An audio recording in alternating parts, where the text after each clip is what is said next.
My name is Nate Fox. I'm the game director at Sucker Punch. We're focused on third-person action games because that's what we love to play, like Infamous.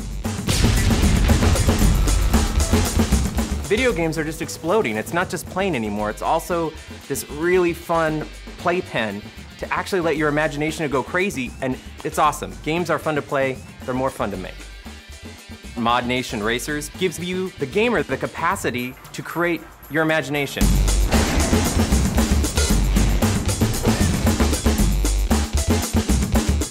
My name is Michael McLean, and I'm the head of the internal test department here for Sucker Punch Productions. It's a very cool job. I don't get paid to play video games. I mean, there's a difference between playing and testing. What we do here is very serious, even though it's very fun. Well, I was chosen to make the infamous Modnation Racer track, mainly because I've probably logged more hours in Infamous than I care to admit. The base concept was, we're given this opportunity to do a track, this kart racer, taking something like Empire City in Infamous, and then putting a fun Modnation Racer spin on it. You can literally go from a blank canvas to a fun, functional track in about 10-15 minutes. Then once you get that base down, you can go in and use your advanced editing tools to really fine-tune it to make something like this, just a little bit more involved, an actual themed kind of Empire City track. A lot of that was achieved by bringing in things like our massive infamous blast crater. And this was created just using various props and setting the height properties down into the ground and then twisting them off so that you can only see various little parts of the crane, these moorings here for the buildings.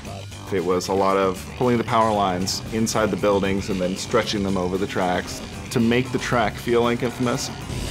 And about as close as we could get to parkour in this game.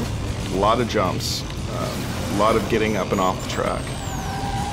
Did a lot of prototyping on this track. Essentially I created maybe 20 or 30 other tracks with tiny small little elements in them in order to figure out what was fun, what's a good proper way to make an S-curve, how long is too long of a jump, item placement, things like that.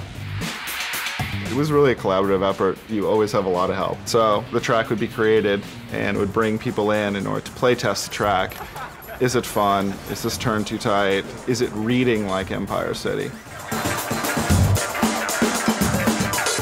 And then making notes based on those play tests and then going back and changing the track, such as this tunnel. What's a fun way to do a tunnel? This is a great power slide because you can go all the way down. It's about 180 degrees and then leads you right into that boost, which, given the narrow track, just feels like you're flying. You really can increase the sense of speed by narrowing the track, especially in the tunnel because it's a nice enclosed area. And then with the strobing lights overhead, you feel like you're going 10 times faster than you actually are. It's very, very, very easy to make a good, fun, Infamous theme track with these tools. And it's a whole new gameplay experience. It's fantastic.